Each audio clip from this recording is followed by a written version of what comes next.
Dirt biking is the most dangerous sport that you can do if you start out doing all the wrong things that some people unfortunately do, and I don't want you to do that. So, number one, starting out on the wrong bike. When you start on the wrong bike, it makes it a lot harder to learn how to properly ride, how to learn the fundamental techniques and stay in control. And this causes you to get exhausted quickly. It causes you to lose control, maybe fly off the trail, ride off a cliff, or just hit a tree and break your arm or something.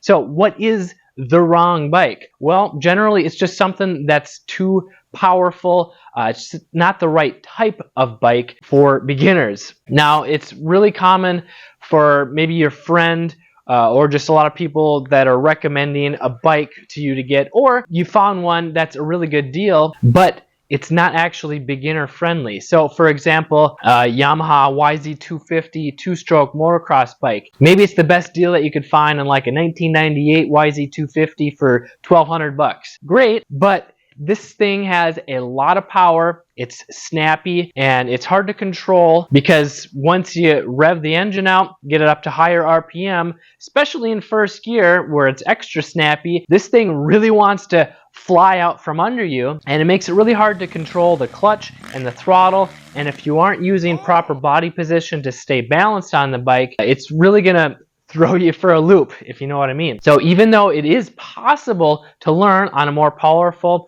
or a bike that's too tall for you, so it's hard to touch the ground when you come to a stop, it just makes it a lot more frustrating because you're trying to keep the front wheel on the ground rather than actually building up your muscle memory and forming positive riding habits that give you confidence to ride on the trails. The next big mistake that make dirt biking extremely dangerous and cause you to get injured is riding out of your comfort zone. Now, this could be a variety of ways. For one, trying to keep up with your friends or family that already have experience riding, trying to keep up with them at their speed is just a recipe for crashing and potentially getting hurt. Now, riding within your comfort zone means that you're not going fast enough to easily lose control of the bike. So if you start riding faster and you feel the need to death grip the bars, hold on really tight, or you start giving it gas or too much brake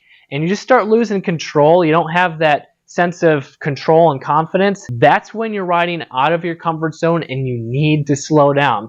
Hopefully the people that you're riding with told you that beforehand, but if they didn't, you just need to have that mindset of staying within your limits, whether it's riding slower or riding trails or obstacles that are within your experience level. So if you're a beginner, you want to be riding on beginner level trails. Now sometimes you might get into a trail and find out, ooh, this trail is new to you and it has really challenging logs or rocks or steep hills. Hopefully you planned ahead and are able to turn around, but if not, you probably don't want to keep going forward with that or just skip that trail altogether because you're more likely to crash and get hurt. Now, the third big mistake that makes dirt biking dangerous is trying to figure it out all on your own. Now, this is what I did, and I was able to stay injury-free for the most part, but it took a lot longer just trying to learn everything all on my own